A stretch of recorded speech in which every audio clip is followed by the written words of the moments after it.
Hi there. Welcome to Bourbon Turntable. We are the show that blends the love of music with the love of whiskey. Tonight, man, I don't know who books these shows. Well, yeah, I do. It's me. I knocked it out of the park, if I do say so myself. I've got Jeremiah Johnson, who is, as far as I'm concerned, the high professor of American blues. And I'll get into why in a few minutes. And Leilani Kilgore, who is just an outstanding young talent. And we'll get into their music, we'll get into their background, and we'll also talk about an upcoming show they've got February 17th in St. Louis with the Cold Stares, our good friends Chris Tapp and his band. If you're in the St. Louis area or can get there by plane, train, or automobile, do it. This is just going to be a top notch show. And we'll get into more of that in just a minute, too. But before we do that, we want to tell you about the Bar Cart Co-op. Our show is a proud member of the Bar Cart Co-op, and other shows that are involved here is a show called Distillers Talk with Alan Bishop and Christy Atkinson. They talk with distillers from across the country and around the world about anything and everything in terms of distillation. Alan also does a show called One Piece at a Time Distilling Institute. If you are a distiller, either legal or illicit, you can send questions to Alan and he will answer them on YouTube about really anything you want to ask. Alan also has a show called If You Have Ghost, You Have Everything. And this show departs a bit from the spirits world and gets more into the spirit world. He'll talk about ghosts. He'll talk about supernatural things, paranormal activity. He'll talk about religion. Actually, I was out at Alan's yesterday and recorded the show where we talked about my religious beliefs. And so he'll have that airing sometime soon. We also have My Whiskey Den with Pat and Mike and Mitch. That airs every Monday night, 9 o'clock Eastern, 8 o'clock Central Time. My Whiskey Den is where craft whiskey is king. And the most recent member of the Bar Cart Co-op is David Levine and Whiskey in My Wedding Ring. David does a great podcast where he'll interview different distillers. He also does a lot of writing and reviewing of whiskey. Really smart, really clever guy. You'll want to check him out. And then, of course, our show is Bourbon Turntable. If you're watching us right now on YouTube, please hit that subscribe button. And while you're at it, just go ahead and share it with your friends or put it on your social media. We would appreciate that. If you just want to listen to the show, you can do that on your favorite podcast platform, as long as it's Apple, Spotify, or Google. We also have a Facebook page where we post all of our shows. We have a Facebook group where you can post the things that you may be drinking and what you're listening to while you're drinking it. And it's a great way to interact with one another and really blend that love of whiskey and love of music. So, all that behind us, I want to welcome Leilani and Jeremiah to the show. Thank you very much for coming on. I'm very excited about this. And Leilani, thank you. I mean, what a trooper. Okay, you are not in your home in Nashville right now. Tell everybody where you are. I am currently in Rennes, France. It is 1:30 in the morning, and just be grateful that my sleep schedule hasn't adjusted yet because it couldn't. It lined. Man, 1:30 in the morning. Okay, so I'm very very humbled that you had agreed to be on the show and knowing that you're going to be out of town like that. So thank Again, you very much. I'm just angry with myself for not having enough time to stick around and pick up these samples of whiskey and moonshine because I bet my sleep schedule would be great. Well, yes, I'm sorry you missed that on that. Jeremiah, you are in St. Louis, where that show will be coming up in a couple weeks, and you did get your samples, so you've got them there. So hopefully, those are things that you'll enjoy at some point. This one's got the triple X on it, so this is dangerous. Actually, it's a little less dangerous than the one that doesn't have the triple X. So it's a little lower proof. But we'll start diving into you guys and your music in just a second. But I do want to talk about why I sent you what I sent you. The first is Jeremiah mentioned is a moonshine. It's but it's not. A lot of people have negative connotations towards moonshine. They think that it's just, you know, if I drink it, I'll go blind, or you know, but this is not like gift shop moonshine or moonshine that you'll find on a shelf of your local liquor store. This is very uniquely and personally crafted. This is actually something I've got a little bourbon group, a bunch of guys, and I've commissioned this really just for to honor the 50th meeting that we had together. And what I did is I put together a playlist and I sent it to a friend, and he and I talked about what that playlist would taste like in a whiskey. Oh, neat. And so we came up with this. So I'm happy to share that with you all. And that fits because, Leilani, the first single, at least the first single that shows up on Spotify of yours, is one called XXX Moonshine. Yes, sir. And Jeremiah Johnson has a song called White Lightning. So I thought, okay, this could be appropriate. So yeah, I'm very sorry that Leilani doesn't have this to sip on, and but I'm going to go ahead and have a little drink myself.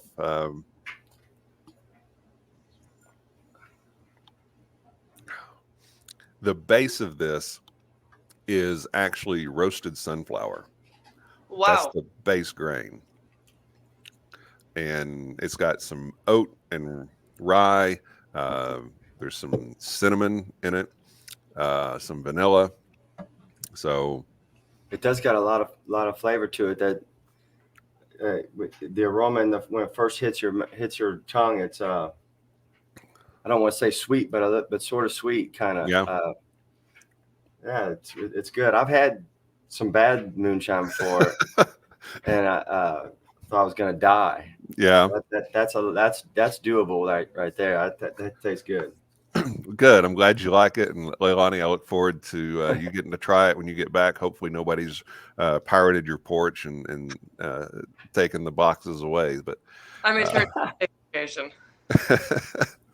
Okay, so let's talk about just personal background for a minute. And Jeremiah, I'll start with you.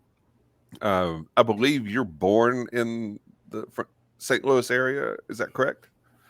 Yeah, I'm born and raised in St. Louis and lived most of my life here. I did spend 10 years living in Houston, Texas, and I played down there for 10 years. Mostly just trying to chase that sort of Texas guitar sound, you know, and it seemed that I was able to find decent success down there at the time for whatever reason, because what I was doing wasn't really traditional blues. So I seemed to fit better, and I learned a lot when I was down there. But yeah, I'm from St. Louis, and that's where I'm at now, and happy to be back in the Midwest where it's not 1,000 degrees every day. Yeah. Now, one of the things that I hear when I listen to your music is you're basically pulling from every different style of blues that's out there. At least that's what I hear. And yeah, I would say so. I mean, I don't try to limit what I'm doing to just a 1-4-5. In fact, it's quite boring. Every once in a while I'll do that, but it doesn't really tickle me very much, you know, whenever it's the same old stuff. And then I also kind of grew up listening to more of the British type blues players, you know, the Keith Richards and Eric Clapton and you know, the Yardbirds and all these kind of things like that. Those guys, Alvin Lee from 10 Years After, those. Yeah. So I didn't really even get it into actual blues stuff until after I kind of already learned all their stuff, and then was like, oh well, they learned it from this is where it came from, and then that's so. Plus, I like country music, you know. I like jazz. I studied jazz in college for a while, and I like all of it. If it's guitar, it's awesome. You know, that's all there's to it. No, but you can hear other influences in there as well. Yeah. clearly rock influences and country influences, Southern rock influences in there. Oh yeah. And I mean, if I wanted to tell somebody, hey, introduce somebody that's never heard American blues before, I would say, okay, start with Jeremiah Johnson, Well, thank because you. you're going to hear every different style of American blues that there is, and then you can kind of decide what you really like and dive down that rabbit hole on your Yeah. own. Yeah. Yeah. I mean, it's been sort of my detriment too, you know, because record labels like you to fit right in perfectly into this little thing that where they can say, oh, you're this or you're Mm-hmm. that. And I sort of move around and don't try to stay within my boundaries all the time. And so be it. It is what it is, right? I just like making music. So Yeah. Now, I do have one more personal question to ask you about. I believe I sure, saw on your Instagram that you were recently at a monster truck rally. Is that that's right? right. Yep. Yeah, What brought you there? I got a 4-year-old son. His Yeah. name's Leonardo Stone Johnson, and he didn't like it as much as I did. Actually, it was like I was like, this is kind of cool, Yeah. Uh, but yeah, I like to take him to do things. It's nice Yeah. because I'm sometimes gone from the house, for a couple of weeks or whatever, and then Right. so you really miss your son, and so when I'm home, it's nice to be able to hang out with him and go do stuff. Yeah. Uh, it caught my attention because I have a 4-year-old grandson, Yeah. and we've gone to Monster Jam. Actually, we just bought tickets today to Monster Jam in Louisville that's coming up at the end of March. So, yeah, he's pretty obsessed with the whole thing. So. It is something else. I mean, those things, those machines are unbelievable. I mean, when I was a kid, and I'm older. I'm 50. I'll be 51 here in March. And when I was a kid, when the first Bigfoot came out, Mm-hmm. it was like the coolest thing you ever see in your life. To see where they are today, it's insane. Yeah. Well, Leilani, we know that you're in France, but you're not from France. You don't live in France. Uh, Originally, you're from Southern California, right? I am. I'm from Southern California, and I spent majority of my childhood growing up in Washington State. So Mm-hmm. kind of all over West Coast situation. Yeah. And what brought you to Nashville? First time I went to Nashville, I was there for an audition for Belmont. Yeah. I was a senior in high school and trying to figure out where I wanted to go for college. My parents insisted that college education was a good idea, and I just wanted to kind of find a place that'd be a good fit for me and what I was looking to achieve musically and educationally. And went to Nashville for my audition and didn't end up going to Belmont. But the 2 or 3 days that I spent in Nashville for the first time, I mean, I found Broadway, which is at the time seeing a place where making a living off playing music was really seemed feasible, and to Mm-hmm. see such a sense of community and such high level of work and dedication and passion and talent in musicians there, it was unlike anything I'd seen before. I also ended up boarding the flight with a 1988 gold top. So, between all of those things, like I just felt like Nashville was such a home away from home.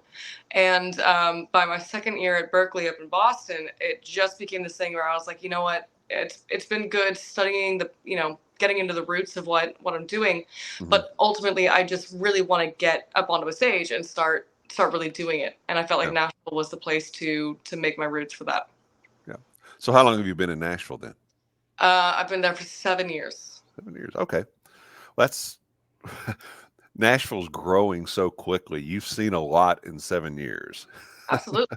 Yeah. Absolutely. And Yeah. between my tenure as a cruise ship performer and being gone for 3.5 to 4 months at a time, every time I came back home, it was like it was having to re-assimilate to a new area. Yeah.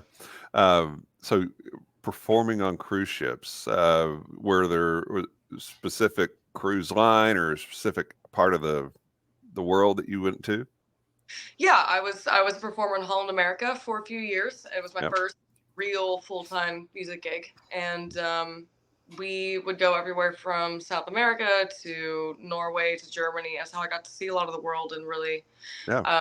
experience international traveling, which I think is one of the most important things anybody can do. Yeah. But it also was great training, because it just depending on who you're working with, but for the most part, it was a pretty demanding gig.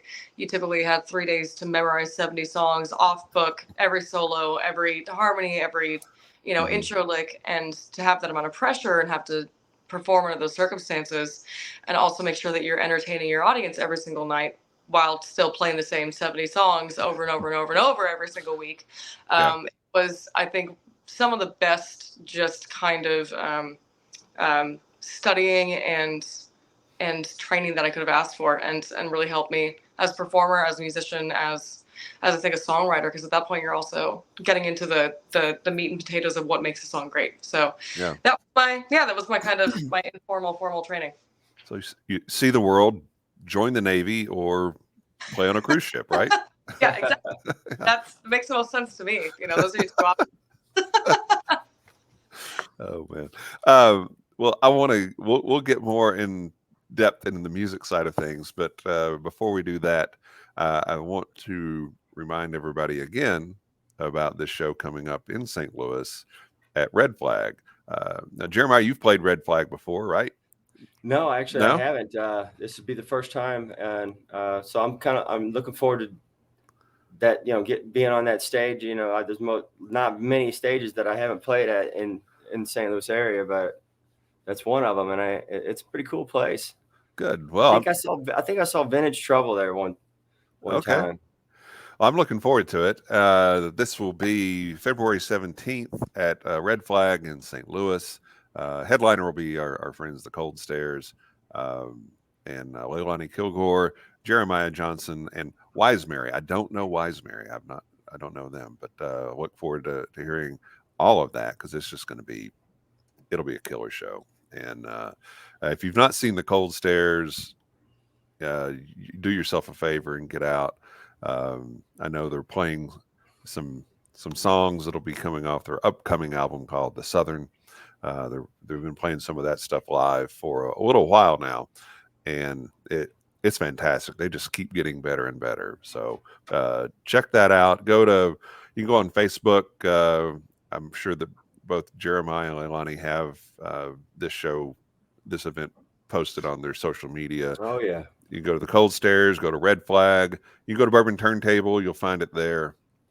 But make a point to get there. I will be there in just a little under 2 weeks. So looking forward to that. It'll be a lot of fun. So I told Leilani pre-show, I said it'd been a few months since I've seen Cold Stairs, so I was looking for a place to go see them, and they were playing in Indianapolis, and I thought, okay, well, I'll just drive up to Indy. And then I saw this show, and I thought, holy cow, I can not only see the Cold Stairs, I can see Leilani Kilgore and Jeremiah Johnson all in the same show. Yeah, well, sign me up. So I've got a buddy in Kansas City that's meeting me in St. Louis, so we'll have a great time with that. And I love it. Yeah. The Cold Stairs, aren't they from Indiana though, right? They're in Evans. They live in Evansville now. Yeah. Yeah. Because I was just at Mojo's Friday night. I know you're going to be at Mojo's coming up, right? I am. Yeah, the night before the show. Yeah, that's what I thought. Yeah. Anyway, and then they were saying they knew him from back when they first got going, and I think they were doing a 2-piece thing. And now they got a bass player. So I don't. Anyway, I'm looking forward to hearing it. Yeah, they did a 2-piece thing up until early last year, I guess. When I like bass guitar. Yeah, it really opens. I mean, they got a lot of sound out of a 2-piece, but adding Bryce on bass is really opened things up as far as what they can do live. So yeah. They're fun. They're a fun act. I call them fierce because that's just what they are, man. They are fierce. So looking forward to seeing them, and of course seeing the two of you.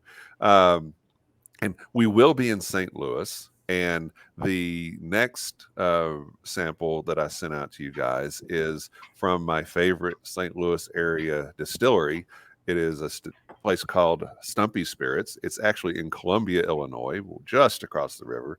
You can actually see the arch when you're driving to their distillery, and they have they make some great whiskey. Matter of fact, they've just released a new look on their bottles. I think that looks pretty sharp.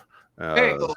Yeah, this is what they had, and this is actually one of my favorite whiskeys that they've ever made. This is a 60% corn, 30% wheat, 10% malted barley, released at cask strength, which is 123 proof. So it's a little high proof there. So sip cautiously, but it's fantastic, and it doesn't. You don't. At least I don't get that high proof burn from it at all. I'm feeling the peer pressure, buddy. Yeah, well, I'm a bad influence, Jeremiah. I should have warned you. Woo! That'll clear out your sinuses. Mercy. It's delicious, but it is real strong. Yeah, it's up there. But they make some great whiskey there at Stumpy Spirits. Adam Stump and his wife Laura. Guess they've been doing that for 8 or 9 years now, and just terrific stuff. Good people. They're expanding their operations soon, building a new distillery and visitor center, and two nicer people couldn't be enjoying success anymore. So Nice. if you're going to the show at Red Flag to see Cold Stares, Leilani, and Jeremiah, just take a quick stop before you get there. Head on down to Stumpy Spirits. That's what I'm doing anyway. And try some of the stuff they've got on their shelves there. Try some of the new whiskey that they're just coming out with. So really good stuff. So again, so that's the St. Louis tie-in to both the show and to Jeremiah. So Leilani, what was the first album that you ever? Well, first thing you bought was probably a CD. It probably wasn't an album, right? It was a CD. Yeah. Yeah. And what was it? It was American Idiot by Green Day, because I heard somebody on the playground in 3rd grade talking about it, and I was like, wow, I've never heard of an album title like that. It must be really cool. So so that was my first album. And to be fair, I do have a lot of love and admiration for the punk and the pop punk genre. And that was a well-crafted album in my opinion. But that was, much to my parents' grave disappointment, my first purchase. And how old were you then, did you say? I must have been probably, I don't know, 10 or 11. Yeah. Okay. That's a good one. Jeremiah, how about you? You remember that? Yeah, I mean, it was albums I was buying. You know, you either got the 45 or you got the LP. But Bob Seger and the Silver Bullet Band, for whatever reason, I was in love with them, and I bought every album that they had made up to that point. And so that was it, man. Bob Seger and the Silver Bullet Band. You know, now that you say that, I can see that there's some vocal similarities there. Between you and Bob Seger. Seger's got an incredible range, but I mean, I love that music and grew up listening to it, you know. So I mean, it had to. Hopefully, it influenced me. Yeah. Do you remember your first concert that you ever went to? That's hard. Yes, and concert or like outdoor festival. I mean, I've seen Huey Lewis in the news at the VP Fair here in St. Louis, but then Bob Seger, went to see Bob Seger when I was a little kid. Eric Clapton, seen him. Yeah. AC/DC several times. I've been to, you know, that was kind of like, it was a lot of fun back then. Yeah. Alvin Lee, I saw Alvin Lee, and that when I was like 15, and that he really inspired me to really just want to be a guitar player and do do this thing for the rest of my life. I mean, I'd already been playing guitar, but when I saw him, I was blown away. I couldn't believe that one dude could get up there in a power trio situation and just destroy everything, you know. Yeah. Leilani, how about you? You remember your first concert? Gosh, my parents are such big music fans. We'd go to concerts all the time, usually festivals and things like that. But the first one I do remember would be it was a blues festival in Santa Cruz, and I was probably 4 or 5 at the time. It was right before, and I distinctly remember Dr. John's Indian headdress. And Cool. That's awesome. yeah, I wish I Man. had a better memory of his set because I mean Dr. John was a legend. There were a Yeah. bunch of really fantastic art. I think Buddy Guy played that festival as well, and I'd seen Buddy Guy a few times after that. Yeah. But yeah, so at least my parents had great taste in music and were getting me out there early on. Right. No, that's fantastic. I love that. So how did you get into music, Leilani? What started you down that path? Yeah, honestly, my parents. I mean, neither of them play music, but their first date was a Rolling Stones concert on Halloween night, which is like crazy. Yep. Very apropos. And they always, always, always had music playing from like, I think the second I got into the house as an infant, it was like immediately, Kenny Rogers, Rolling Stones. My dad would always play classic rock radio. When I was like 7, I wanted to listen to Tom Waits on my way to swim meets. Like it was just constant music. And watching, like Keith Richards at Madison Square Garden and Stevie Ray Vaughan and Buddy Guy and B.B. King, that just became, in my opinion, like that is the definition of cool. Like that is, there was nothing cooler than being somebody wearing like 13 layers of clothes, sticking cigarettes in your headstock, like strutting around on stage. Like that is the coolest job you can possibly have. So I got into it super early on, and I was always very musically inclined as a kid, regardless. I loved singing and things like that, and I just thought guitar was like, there was nothing that could top it. So I started wanting to play guitar pretty early on, and started with classical, and then once I figured out, how a Strat works and got some overdrive going, and found people like the White Stripes and like Freddie King and Gary Moore and Joe Bonamassa, it was like that was it. I was sold. Yeah. Jeremiah, how about you? How did you get started in music?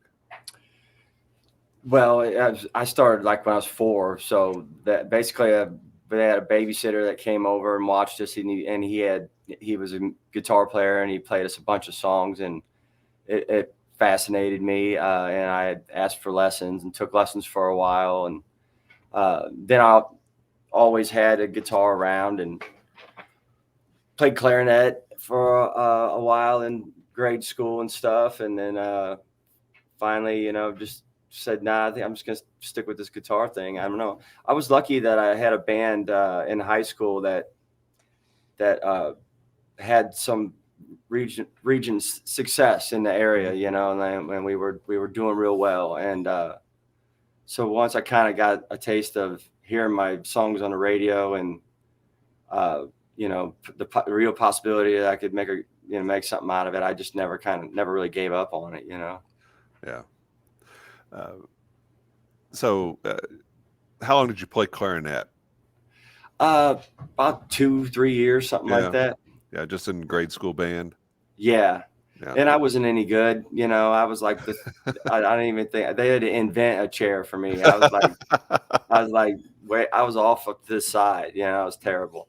But I mean, I did enjoy it, and I learned a lot in those type of settings. When you're sitting there with a conductor and you're young, you don't really understand it, but it was neat. I learned a lot about keeping your mouth shut, listening, knowing when you're supposed to talk, knowing when you're supposed to get involved, knowing that my role is, everybody has a role, and I think all those things are important when you're in any band. Is knowing how to listen and do what you need to do. Mm-hmm.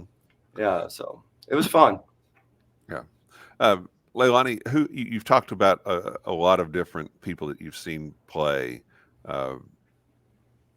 Who would be a specific influence for you? Let's start with from a songwriting aspect. Songwriting aspect. That's a great question. Gosh. Oof, that's a fantastic question. No one's ever asked me that before. It's always been, who's influenced you guitar playing wise. Honestly, I mean, I mentioned Tom Waits. Like I said, I was a big Mhm, fan of his from very, very young, just because I'd never heard songs like his. mhm, Georgia Lee used to just devastate me. And I think that when I, realized that songs like that can have such a heavy impact on your emotions, I think I started to pay more attention to songwriting. So I want to say Tom Waits was kind of the gateway drug into mhm, really understanding how you can make something sound gorgeous and have it just be like heartbreaking. Bonnie Raitt's a great example of that with mhm. I Can't Make You Love Me. Yeah. Um, Songwriting, I pull a lot of influences because I listen to a wide variety of music. So, I thought that the White Stripes, the way that Jack White would write a great song just based off of like one really simplistic riff, Mhm, and the way that he'd craft his lyrics, was fascinating. I think that definitely had a pretty heavy influence on the way that I write.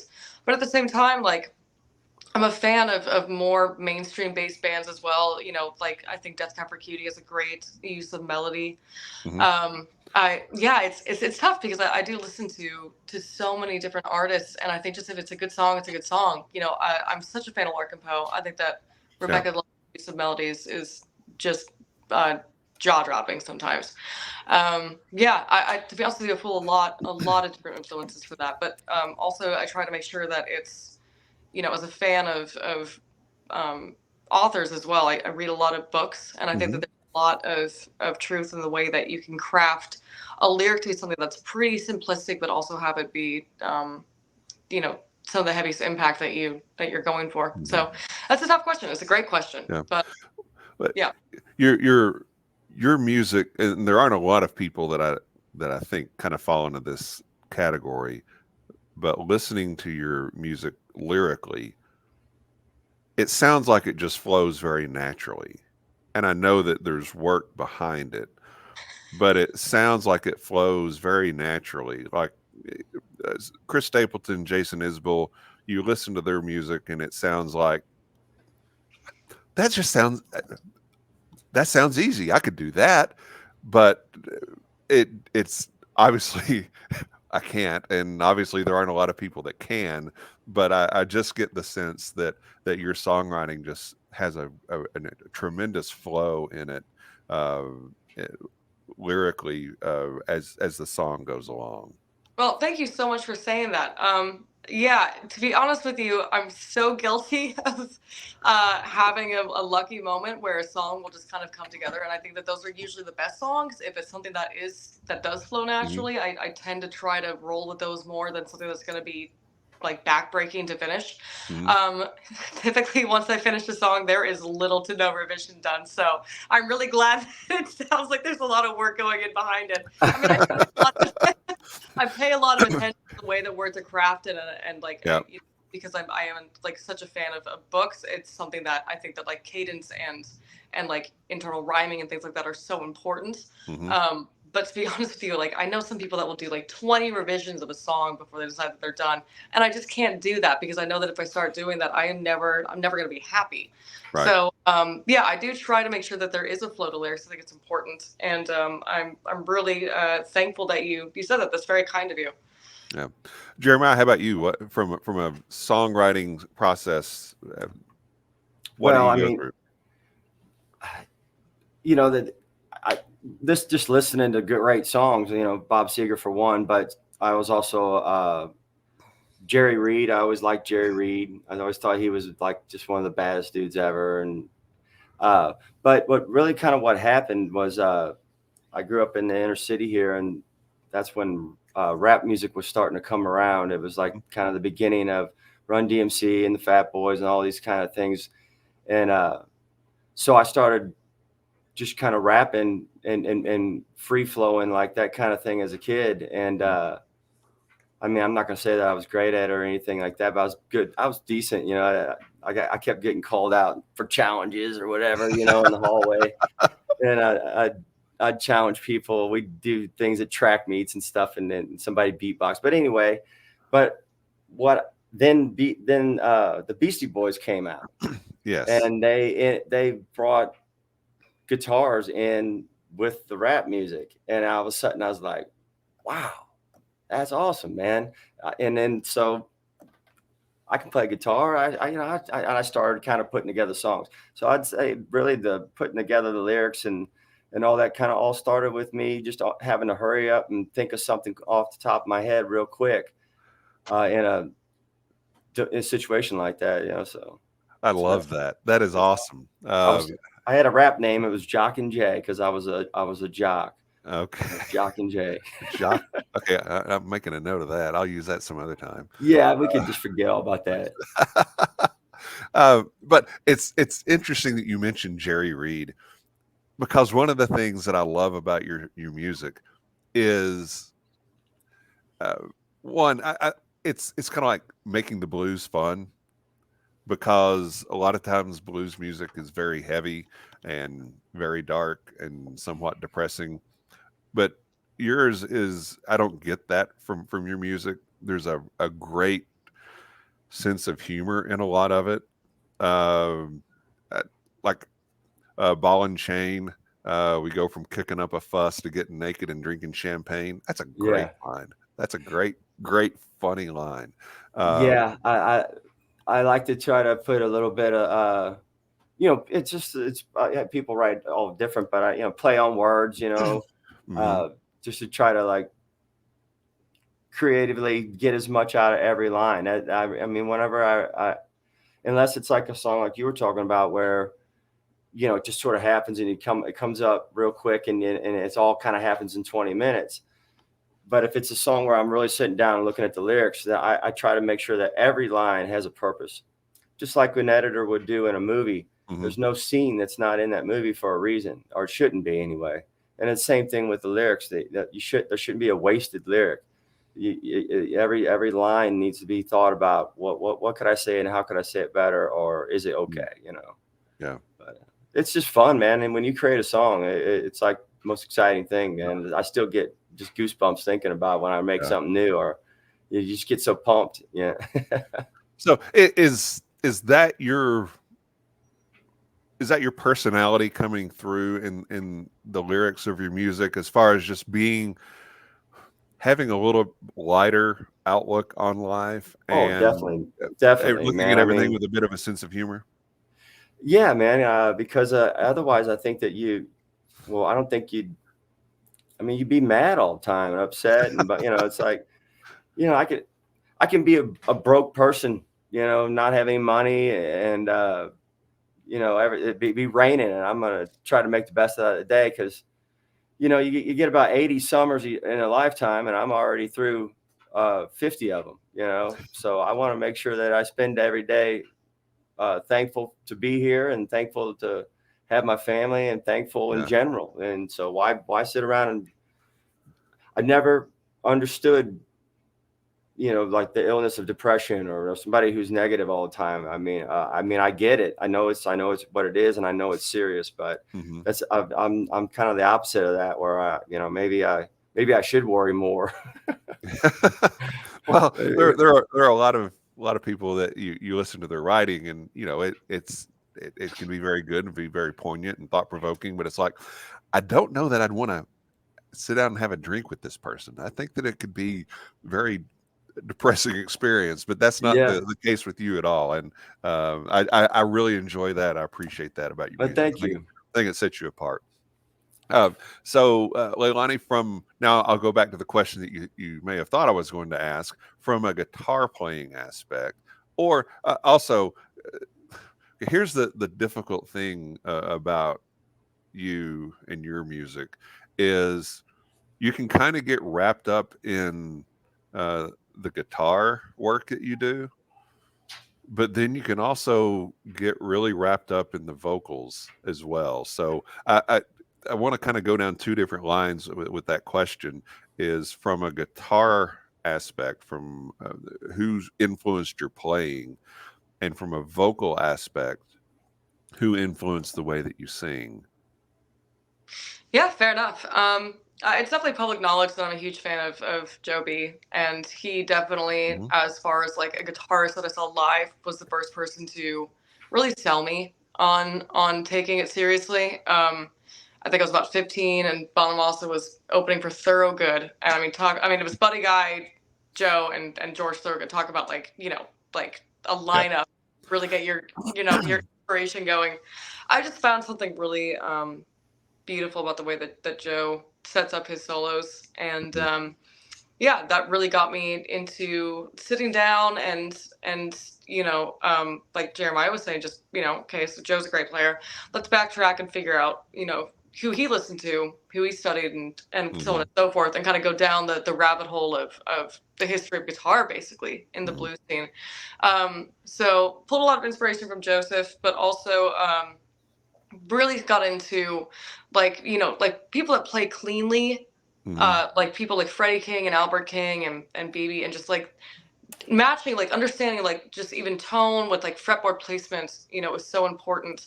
And then when I went to Berkeley for those 2 years, studying people like Jeff Beck and understanding the importance of technique and all the nuances of pick use and finger use, understanding, like Gary Moore's playing blows my mind, especially because he, played upside down or whatever. So, just like figuring out the way that he would set up his riffs and then trying to, transcribe it to like the other hand. Those people have all been like really big influences on me. But I find like inspiration in the way somebody plays a guitar, approaches a lick differently all the time. It depends. I would say that those are probably like my core influences. But there's so many fantastic players out there that I just, that blow my mind. I mean, Eric Gales is I'm pretty sure inhuman. Andy Wood is somebody who plays at the speed of lightning. It's when you're so passionate about what you do and you spend so much time with it, it's easy to hear something and have your ear kind of prick up and pull inspiration from that. So it's hard to narrow it down. Okay. So same thing from a vocal standpoint. I don't know. I have a really different voice, and I mean, especially when you live in Nashville, there is very much like a distinct Nashville female vocal sound, and I never really had like lessons. I had a few lessons here and there when I was a kid, but for the most part, I have no idea where I get my vocal tone from, and sometimes it drives me to the wall because it definitely has its own unique purposes, but it also sounds like pretty wildly untrained to me. So I know that like I wanted to sound like Beth Hart. I wanted to sound like Bonnie Raitt. I wanted to have like that grit and grind that you can hear in a lot of like male vocals. I wanted to have that sass, but I don't really have a definitive answer as to where it's coming from. Yeah, and I know that the phrase has been put out there that you're like Joan Jett but shreds. But to me, I hear. I'm sorry, say it again. Still waiting on the cease and desist. Still waiting. To me, I get more of a Chrissie Hynde in there. Absolutely. And I was listening to some of your stuff today, and I thought there's something familiar in that that kind of is outside the normal box that I listen to. And the thing that I came up with was Linda Ronstadt. Oh wow, that's a fascinating parallel. To be honest with you, I'm not as familiar with Linda Ronstadt as I should be. I'm gonna have to go check her out and see if there's. I want to hear you cover "You're No Good." That's what I want. If there's, my birthday is February 20th, so if you wanted to give me a birthday present on the 17th, cover "You're No Good" by Linda Ronstadt. That's a deal. But that's a birthday present. But in terms of depth of tone and vocal range, I mean, the difficulty level on you vocally it's up there, because you're not just singing in a very tight range. Your range is it starts. You can go deep and you can go high. Do you know what your vocal range is? I used to. I don't at this point. I do know that when I was in college, I smoked an awful lot of cigarettes because I wanted to sound like Tom Waits. So really got the low tone going for sure. It's even, you can hear my speaking voice right now. But at the same time, like I've recently managed to start getting away with like really high notes that I wasn't able to sing in the past couple of years. So I'm not sure what the exact range is, but I'd be curious to find out myself. Yeah. Most of the time when I ask that question, people don't know. I thought you might. I thought you might since you went to music school, Yeah. but anyway, again, I think you can get down the rabbit hole of what the guitar sounds like and lost in those solos. But I think there's also that vocal aspect of it that really rounds everything out. And I'm very excited about the music you've put out and where things are going to take you. I just Thank think you very that, much. you've got a lot of things going for you there. So that is the end of part 1 of our episode with Jeremiah Johnson and Leilani Kilgore. Be sure to check in next week as we'll conclude our conversation with them, talk a little bit more about the details of the music that they've released and some of their other influences. Should be a really, really good conversation. And so check Leilani out on Instagram at Leilani Kilgore, and Jeremiah Johnson is at JJ_bluesman on Instagram as well. You can find them both also on Facebook. And be sure to check out, where did it go? Yeah, here's the show. February 17th in St. Louis at Red Flag, the Cold Stairs with Leilani and Jeremiah. It will be a fantastic show. Make plans to be there, and you'll see me, and you'll see our good buddy Mike from My Whiskey Den. So come on out, have a good time with us. We're going to go buy Stumpy Spirits pre-show, so you can pre-show with us as well. So let us know if you're coming. So until next time, cheers, love, and free bird.